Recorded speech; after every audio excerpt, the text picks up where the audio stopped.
زیارت قبور۔ قال النبی صلی اللہ علیہ وسلم فزوروا القبور فإنها تذکرکم الموت۔ مسلم عن ابی ہریرہ، کتاب الجنائز۔ رسول اللہ صلی اللہ علیہ وسلم نے فرمایا، قبروں کی زیارت کرو کیونکہ وہ تمہیں موت یاد دلاتی ہیں۔ بڑے سے بڑا سنگ دل بھی قبروں کو دیکھ کر اپنی موت کو یاد کرنے پر مجبور ہو جاتا ہے، اور اسے سوچنا پڑتا ہے کہ ایک دن مجھے موت کا استقبال کرنا ہے اور مٹی میں دفن ہونا ہے۔ یہ ایک ایسی حقیقت ہے جس کا انکار صرف وہی شخص کر سکتا ہے جو پاگل خانے میں ہو۔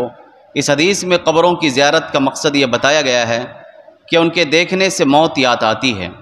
بعض روایات سے معلوم ہوتا ہے کہ اہل قبور کو سلام کیا جائے اور اللہ تبارک و تعالی سے ان کی مغفرت اور عفو کے لیے دعا کی جائے۔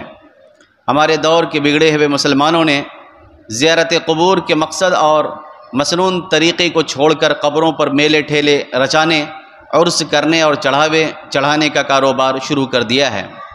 قبروں میں مدفون بزرگوں اور خدا کے صالح بندوں کو حاجت روا اور مشکل کشا سمجھا جاتا ہے۔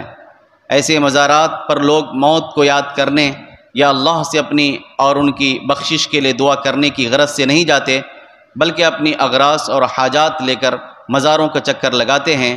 نبی کریم صلی اللہ علیہ وسلم اور صحابہ کرام کے دور میں ان خرافات کا کوئی سراغ نہیں ملتا۔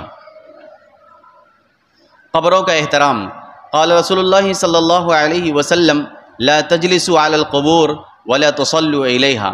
مسلم عن ابی مرثد الغنوی۔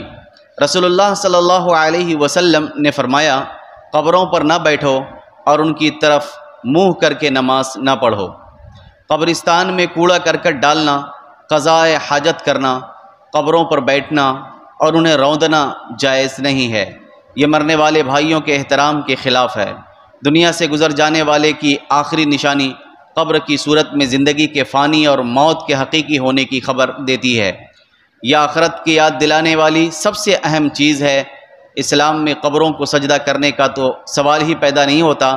پیغمبر کی غیرت توحید نے قبر کی طرف منہ کر کے خدا کو سجدہ کرنے کی اجازت بھی نہیں دی تاکہ آنے والی نسلیں شرک میں مبتلا نہ ہوں۔ افسوس ہے ان نادانوں پر جو بزرگوں اور ولیوں کی قبروں پر سجدے کرتے پھرتے ہیں۔